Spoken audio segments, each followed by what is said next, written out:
Assalamu alaikum everyone, this is your host Muhammad Ahmed Raza and I welcome you all in today's podcast episode. Accountability Lab Pakistan, a think and do tank based in Islamabad, is working on different thematic areas including climate change and its impacts. آج ہمارے ساتھ موجود ہیں Miss Samina Qureshi from university of Karachi who is the focal person of the project Eco Leaders Fostering Student Leadership in Climate Change Mitigation at University of Karachi. آج ہم discuss کریں گے اس project کی امپورٹنس، اس کی امپلیمنٹیشن فیز میں جو اسٹیپس انوالوڈ ہیں وہ، اس کے لانگ ٹرم امپیکٹس، اور اگر کچھ اس طرح کے فیوچر میں فردر پروجیکٹس کیے جائیں تو وہ کرنے کیوں ضروری ہیں. السلام علیکم مس سمینا، کیسی ہیں آپ؟ وعلیکم السلام، جی میں ٹھیک ہوں، آپ خیریت سے ہیں؟ الحمد للہ، thank you so much for giving your time for today's episode. Miss Samina, سب سے پہلے تو میں آپ سے پوچھنا چاہوں گا کہ یہ جو ایکو لیڈرز کی تھرو آؤٹ جرنی رہی، یہ جو پروجیکٹ تھا، اس کی امپورٹنس کیا سمجھتی ہیں آپ، کیا رہی؟ یہ ایک لیڈرشپ پروجیکٹ ہے. تو جب ہم یونیورسٹیز میں اس طرح کے پروجیکٹس کی امپلیمنٹیشن پہ جاتے ہیں یا اس طرح کے پروجیکٹس پلان کرتے ہیں تو ہمارے ذہن میں یہی ہوتا ہے کہ یہ آج کے نوجوان جو آگے جا کے اس ملک کی باغ دوڑ سنبھالنے والے ہیں، ان کو ہم مواقع مہیا کریں کہ جس سے ان میں ان کی قائدانہ صلاحیتیں جو ہیں وہ بھرپور طریقے سے ابھر کے سامنے آئیں. یہ پروجیکٹ بھی اسی سلسلے کی ایک کڑی ہے، اور اس کا تھیم چونکہ کلائمیٹ سے ہے، جو آپ یقیناً آپ اکاؤنٹیبلٹی لیب کا پروجیکٹ ہے تو آپ اس کی اہمیت تو آپ سمجھتے ہی ہیں. کلائمیٹ چینج میں اس وقت نوجوانوں کے آگے آنے کی بہت زیادہ ضرورت ہے، تو یہ لیڈرشپ پروجیکٹ ہمارے لیے تو بہت زیادہ اہمیت کا حامل ہے. جی تھینک یو سو مچ. جس طرح سے آپ نے کہا کہ اسٹوڈنٹس کے لیے یہ پروجیکٹ بہت امپورٹنٹ ہے، آئی وانٹ ٹو نو کہ اسٹوڈنٹس میں لیڈرشپ کی جو ایبلٹیز ہیں ان کو اجاگر کرنے میں آپ کیا سمجھتی ہیں کہ یہ پروجیکٹ کتنا اہم رول پلے کر رہا ہے؟ اچھا، اب دیکھیے، جیسے ہم نے بات کی کہ یونیورسٹیز کا تو مقصد ہی ہوتا ہے کہ وہ نوجوانوں کی صلاحیتوں کو اجاگر کریں. اس پروجیکٹ کو خصوصاً جسے ہم ایکو لیڈرشپ کا نام دے رہے ہیں، جس میں نوجوانوں کو یہ سمجھنے کی ضرورت ہے کہ ماحولیاتی تبدیلی کس طرح سے ان کو انفرادی طور پہ اور اجتماعی طور پہ انہیں اور ان کے ارد گرد کے ماحول کو متاثر کر رہی ہے. نوجوانوں کے اس چیز کو سمجھنے سے ہوگا یہ کہ وہ اس چیز کی اونرشپ لیں گے، اور اس اونرشپ کی بنیاد پہ پھر وہ آگے جو بھی اس میں اقدام لینے ہیں وہ لینے کے قابل ہوں گے. لیڈرشپ سے ہم ہرگز بھی یہ نہیں مطلب ہمارا بتانے کا مقصد یہ نہیں ہے کہ یہ نکل جائیں گے سڑکوں پہ اور یہ لیڈرانہ صلاحیتوں کے ذریعے جو ہے وہ چیزیں حاصل کر لیں گے. ایکو لیڈرشپ پروجیکٹ جو ہے وہ بیسیکلی پالیسی میکنگ کا پروجیکٹ ہے کہ آپ جب ایوان میں جا کے بیٹھیں یا آپ کسی ایسی جگہ جائیں جہاں آپ کو لگتا ہے کہ آپ کچھ چینج لا سکتے ہیں، آپ کچھ تبدیلی کسی طرح کی لا سکتے ہیں، تو وہاں آپ اس چیز کو اپنی صلاحیتوں کے ذریعے کس طرح پلان کریں گے اور امپلیمنٹ کریں گے. تو یہ پروجیکٹ اس سلسلے کی ایک کڑی ہے. امیزنگ. آپ نے ایک بڑی اچھی بات کی کہ اسٹوڈنٹس جو ہیں they will take ownership of such initiatives. So when we talk about ownership تو there comes challenges as well. تو آپ کو کیا لگتا ہے کہ اس پروجیکٹ کی ایگزیکیوشن میں جب اسٹوڈنٹس اپنے نیکسٹ فیزز میں ہوں گے تو کیا ایگزیکیوشن میں کیا چیلنجز کا سامنا کرنا پڑ سکتا ہے؟ اچھا، ایگزیکیوشن کے چیلنجز جو ہیں وہ یقیناً انتظامی حوالے سے آپ بات کر رہے ہیں. تو پہلی فیز تو جو ہم نے بات کی کہ اسٹوڈنٹس جب کسی پروجیکٹ کی اونرشپ لیتے ہیں تو اس کے بعد وہ اس کے لیے ذہنی طور پہ تیار بھی ہوتے ہیں کہ ہر انتظامیہ کے ہر لیول پہ جا کے وہ اس کو نیگوشیٹ کریں گے. تو اس میں ان کے نیگوسیشن سکلز بہت زیادہ انوالو ہوتے ہیں، کمیونیکیشن سکلز بہت زیادہ انوالو ہوتے ہیں، پریزنٹیشن سکلز بہت زیادہ انوالو ہوتے ہیں. تو یہ تمام جو ایگزیکیوشن کے فیزز ہیں اس کو ہم انہیں سکھاتے بھی ہیں اور ان کو ان سے نبردآزمہ ہونے کے طریقے بھی بتاتے ہیں.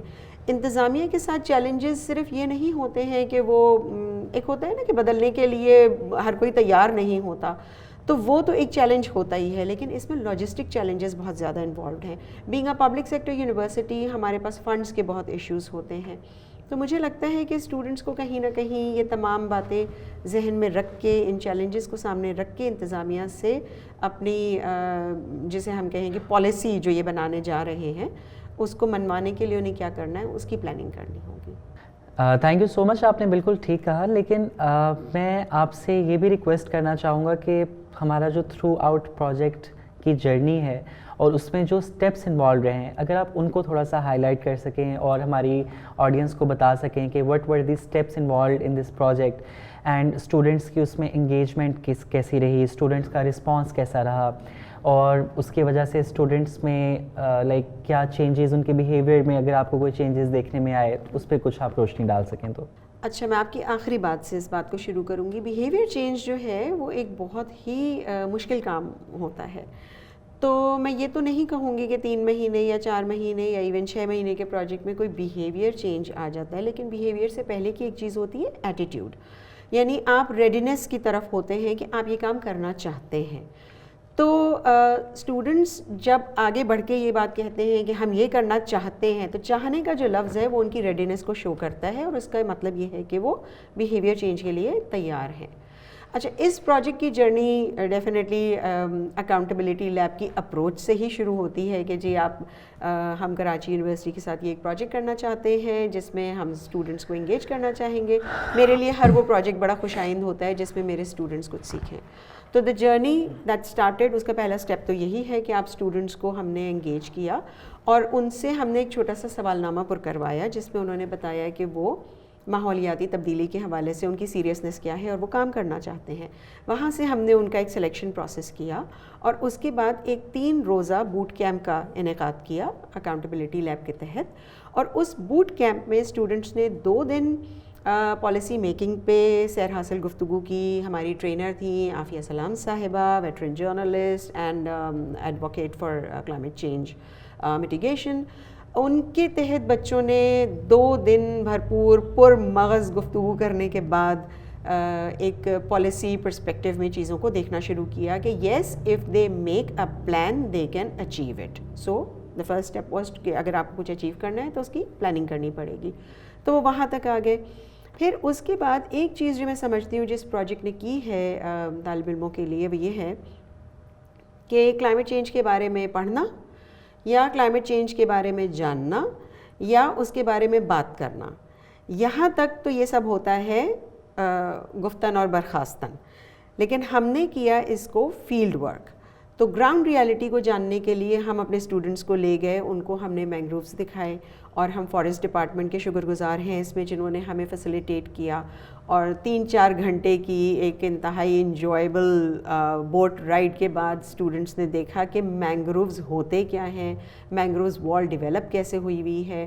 اور فارسٹ ڈپارٹمنٹ کے جو ہمارے ساتھ میزبان تھے انہوں نے اسٹوڈنٹس کو بھرپور آگاہی دی کہ مینگرووز کے نیچے یعنی مینگرووز کی جڑ میں وہ کون سی حیاتیات ہیں، وہ کون سے میرین لائف ہے کہ جس پہ ہماری لائف ڈپینڈ کرتی ہے اور سمندر کی صحت ڈپینڈ کرتی ہے. تو یہ تمام جو میسج اس جرنی کا بہت امپورٹنٹ پارٹ سمجھتی ہوں جو انہوں نے گراؤنڈ ریالٹی کو جا کے دیکھا، جس کے بعد وہ اس بات پہ مزید آمادہ ہوئے کہ ہاں یہ کام کرنے کی ضرورت ہے، اس کی اہمیت ہے اور ہم اس کو کریں گے. Amazing.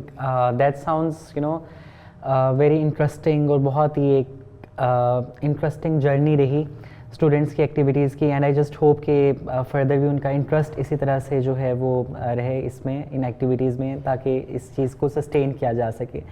So when we talk about sustainability, تو آپ کا کیا خیال ہے کہ جو ایک مومنٹم اس پروجیکٹ نے پکڑا ہے اس کو کس طرح سے سیلف سسٹین وہ کس طرح سے ہوگا؟ جی یہ بہت امپورٹنٹ ہے کیونکہ سسٹینیبلٹی ہی ہے جس کی جو آپ ایک میجرمنٹ کا جو ایک پیرامیٹر ہوتا ہے کہ کوئی پروجیکٹ ہے وہ شروع ہوا، اس میں لوگوں نے انٹرسٹ لیا، اس کو ایگزیکیوٹ بھی کیا اور پھر وہ ختم ہو جاتا ہے. تو جو اس کی ایگزٹ اسٹریٹجی ہے وہ یہ ہے کہ وہ سسٹینیبل ہو. اب اس پروجیکٹ کی سسٹینیبلٹی کے لیے میں سمجھتی ہوں اٹس کوائٹ پرومسنگ کیونکہ اسٹوڈنٹس کے بیچز جو ہیں وہ آتے جاتے رہتے ہیں. سو اب اگر ہم نے اس پروجیکٹ کو شروع کیا ہے اور آنے والا بیچ اس کو اسی طرح سے ٹیک اپ کرے گا تو وہ ہوگا. اور یہاں میں یہ بتاتی چلوں کہ یہ جرنی وہاں اس مینگرووز کو دیکھنے سے ختم نہیں ہوئی بلکہ وہاں سے وہ شروع ہوتی ہے, کیونکہ ناؤ دے ریئلائز کہ یہ کرنے کا کام ہے. اب یہ اپنے سے جڑے دوسرے اسٹوڈنٹس کو وہ بات بتائیں گے اور اس کے آگے یہ چین چل جائے گی. اور پالیسی میکنگ جو ہم اچیو کرنا چاہتے ہیں یونیورسٹی کی انتظامیات کے ساتھ, اس پہ اب کافی میرا بلیف یہ ہے کہ وہ ہم اچیو کر پائیں گے. امیزنگ.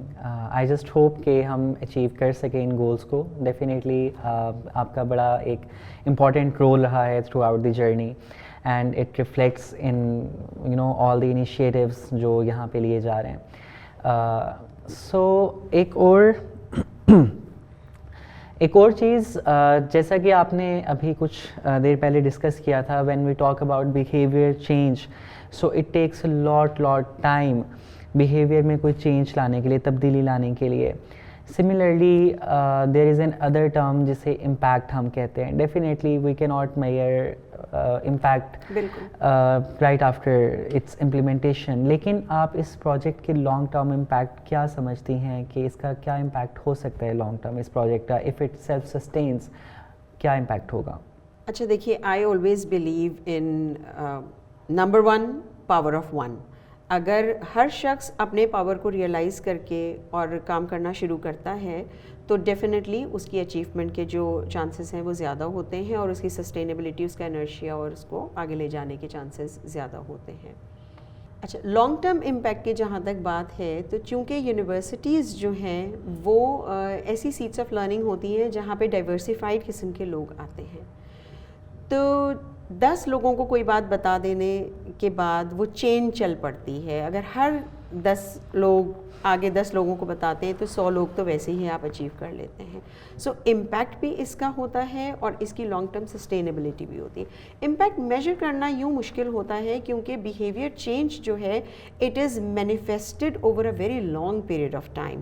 تو یہ پاسبلٹی کم ہوتی ہے کہ آپ بیہیویئر چینج کو فوری طور پہ اسرٹین کر سکیں, لیکن لانگ ٹرم میں انشاءاللہ اگر 5 سال بعد آپ دیکھیں کہ جی کیمپس آپ کو صاف نظر آ رہا ہے, یا ہمارے اسٹوڈنٹس نے جو پروجیکٹ ٹیک اپ کیا ہے ویسٹ مینجمنٹ کا, اگر یہی بات سمجھ میں آ جائے کہ ایک کیمپس ایک ڈپارٹمنٹ سے دوسرا ڈپارٹمنٹ سے تیسرا ڈپارٹمنٹ اور ہر جگہ اب ہم یہ ٹریش سپریشن کو جو ہے وہ اہمیت دینے لگے ہیں, ہم پلاسٹک ویسٹ کو جو ہے وہ سمجھتے ہیں کہ وہ ریسائیکل ہو سکتا ہے, تو اگر یہ چیزیں ہمیں لانگ ٹرم نظر آنے لگیں گی کیمپس پہ ہوتی ہوئی تو definitely it's a win win. We were talking about کہ کراچی یونیورسٹی کے اسٹوڈنٹس کس طرح سے جو ہے اپنا ایک امپورٹنٹ رول پلے کر سکتے ہیں اس کو میٹیگیٹ کرنے میں, کلائمیٹ چینج کو میٹیگیٹ کرنے میں.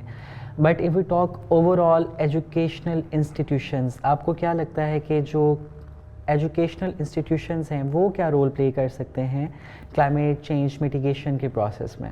اچھا دیکھیے, ایجوکیشنل انسٹیٹیوشنس تو ہر چیز میں ہی ان کا ایک میجر رول ہے, کیونکہ یہ وہ اذہان ہوتے ہیں جو ہمارے پاس آتے ہیں اور ہم انہیں کسی طرح سے تبدیل کرنے کی کوشش کرتے ہیں پازیٹیولی. تو ایجوکیشنل انسٹیٹیوشن صرف کلائمیٹ چینج میں نہیں, جنرلی سوشل چینج میں بہت بڑا پارٹ پلے کرتے ہیں. تو ہم نے ایڈمنسٹریٹو لیول پہ کچھ اس پہ اچیو کر لیا ہے تو دیٹس اے میجر کنٹریبیوشن, اور ایجوکیشنل انسٹیٹیوشنز دنیا بھر میں یہ کرتے ہیں اور ہمارے یہاں بھی کیا جانا چاہیے. It was wonderful talking about Same entire here. journey. Any concluding remarks from your end? Thank you for having me on the podcast and thank you for making me relive the journey.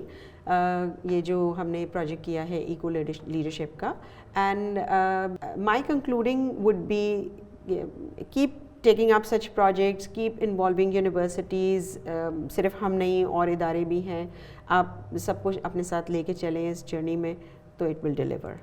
Thank you so much, and thank you so much for joining us today. Thank you everyone for watching today's episode, and I hope کہ آپ سب کے لیے بھی یہ episode اتنا ہی insightful رہا جتنا میرے لیے. And let's work together, let's contribute together to a better, cleaner and greener world. Thank you so much. Thank you.